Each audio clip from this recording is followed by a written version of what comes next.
How's it going, everybody? This is Cameron White with White Light Astrology, giving you guys your weekly forecast of what the heck is going on in the universe for August 27th through September the 3rd. So to recap what we just left off of, Mars is finally direct. We just had this full moon in Pisces. We're finally done with this summer. We're starting to go a little bit more into the fall, and we'll get more into that as we kind of go on with time. However, we're starting to get a big shift in energy, and I feel like this week is really going to kind of not necessarily turn the tables too much, but offer a shift in perspective of where things are going to be going about in the next couple weeks, especially as we get ready for the new moon in Virgo, which is going to be intense. We're also getting ready for Saturn to go direct. Venus is going to enter shadow by the end of this week, so we are going into quite a different energy. And I mean, honestly, who isn't thankful, because this past summer has been hard on all of us. It has been extremely rough, extremely dramatic, and we're all just kind of sick of it. So let's welcome in this new energy, although not necessarily saying it's the best thing in the world, but it's something different, which is going to be nice. So let's talk about this week. Monday, that's today, moon was in Pisces, trining Jupiter, conjuncting Neptune right after that full moon.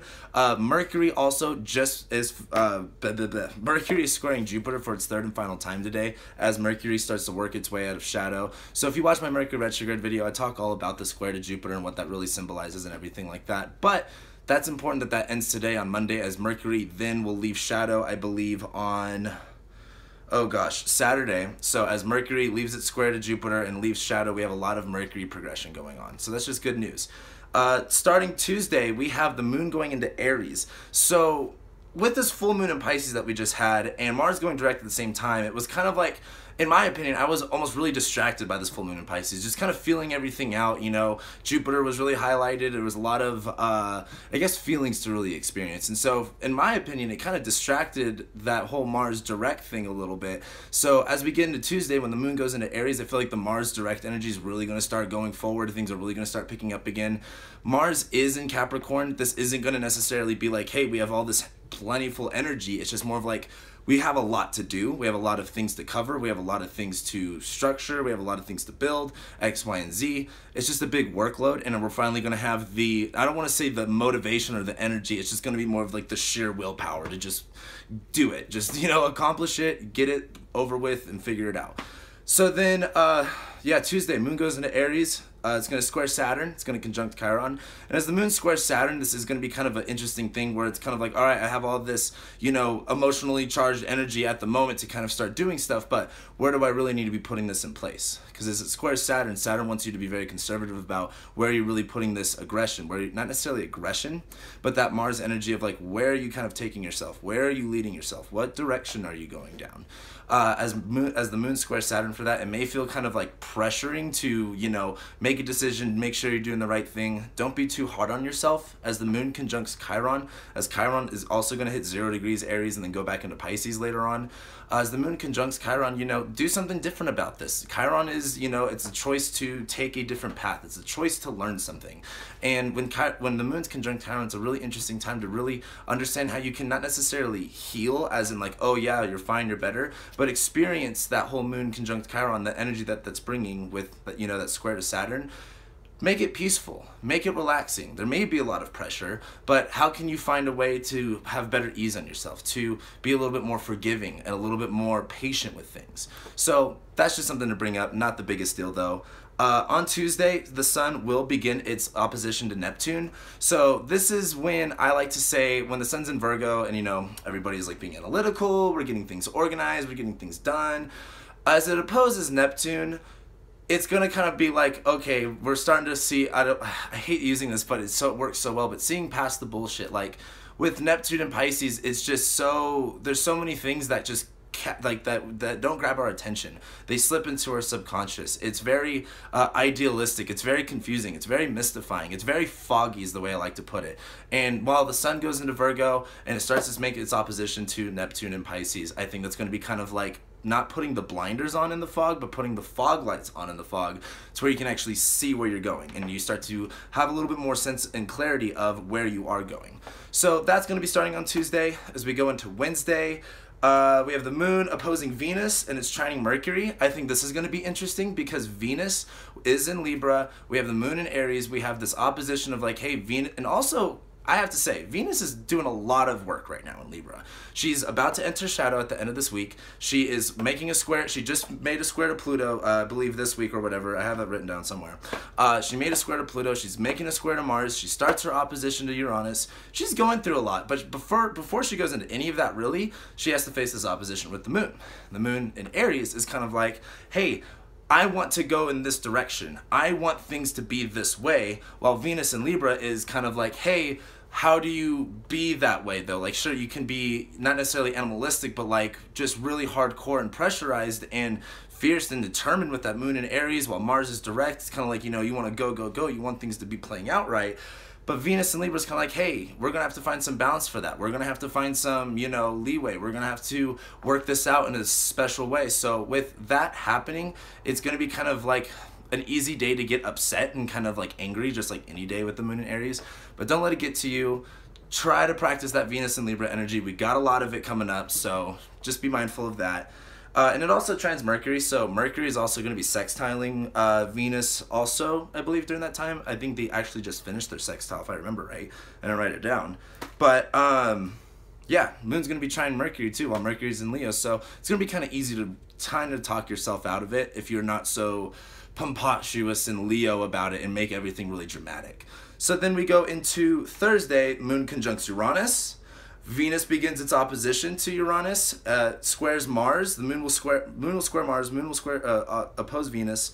Venus begins its opposition to Uranus. A whole lot going on. A whole lot of Venus and Uranus energy, or Uranus energy, just charged up all at once. As Venus starts to oppose Uranus, as you know, Uranus is in Taurus, Venus is in Libra. They're both in these Venusian signs. It's going to be kind of like, hey, it's not a bad thing at all. Let me just put that out there. It's not like, oh my god, Venus opposed Uranus, you know, relationship's gonna go crazy. It's just more of like that Venus flavor of Libra where she's very chill. She's very like socially perfect, you know, talks with everyone, is pleasant, isn't rude, isn't too loud, just elegant and graceful.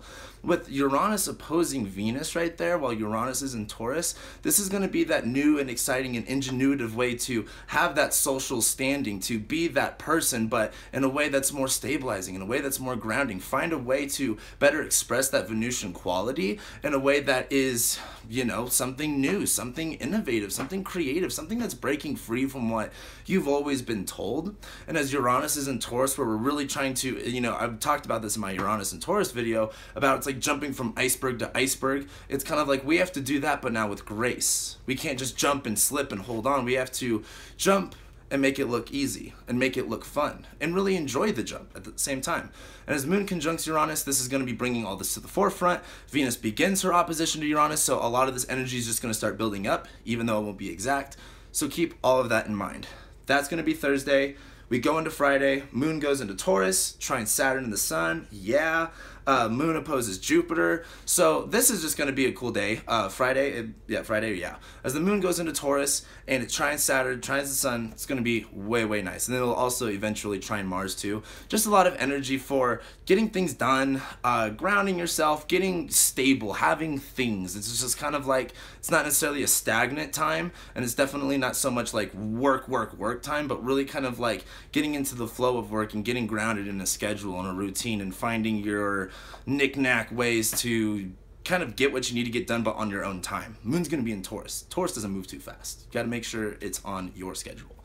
So then we have Saturday. Moon squares Mercury. That's going to be kind of rough because Mercury's still in shadow, and as the Moon goes into Taurus, where she wants to do her own thing, she's going to look at, the Moon's going to be in Taurus squaring Mercury. Mercury's going to be like, I kind of want things to be this way, and I'm not wanting to let go of my ego way of looking at that, which is okay. It's just going to be a little bit frustrating, but as the Moon squares Mercury, don't let communication like hurt your feelings, and also don't be such a controller about something, you know? If someone offers something else, or there's a better light to see things in, take it. You know, don't be so controlling over your situation. It's easy for that to happen in the Moon and Taurus type stuff. Boom. What else happens? Oh yeah, Saturday, Sun trines Pluto. That's going to begin. It's not exact until next week, but that is an important emphasis to bring up. Then Mercury leaves shadow on Saturday as well. This is awesome. We're finally free and clear. We could actually start forwardly thinking in Leo, and you know, kind of like the last few degrees of Leo are kind of like, hey, what is this all about? What do you really want to do? Where do you take this Leo energy and what do you do with it? Where does it go? How do you channel it? And it's really about when you put Mercury right there, it's about what does that mindset look like? You know, are you really thinking in the best way? Are you really coming from a space of love? Are you really coming from a space of gratitude? And are you coming from a space of being humble while also knowing your worth and knowing your power? So that's going to be a really interesting thing. Then boom, Sunday, Monday, not a lot happens except the moon will go into Gemini. It squares Neptune, squares the sun in the middle of this little T-square. Going to be kind of confusing. Whatever. It's going to be fine. It's just going to be a little bit confusing. Sunday's going to be a little bit weird. And then on Monday, the moon will trine Venus, which really isn't that big of a deal, but Venus enters shadow on Monday. Woo! Which we're going to talk all about that for like ever, because this is going to be a really, really fun retrograde. As Venus enters shadow on Monday, just write that down. Just make a little mental note of that. Venus just entered shadow. Everything that Venus travels forward with, she's going to revisit. So just keep that in mind. We'll talk about it more next week. That's what I got for you guys. Thank you guys so much for watching, liking, commenting, subscribing, whatever. Thank you guys so much for everything you do, and I'll be seeing you next week.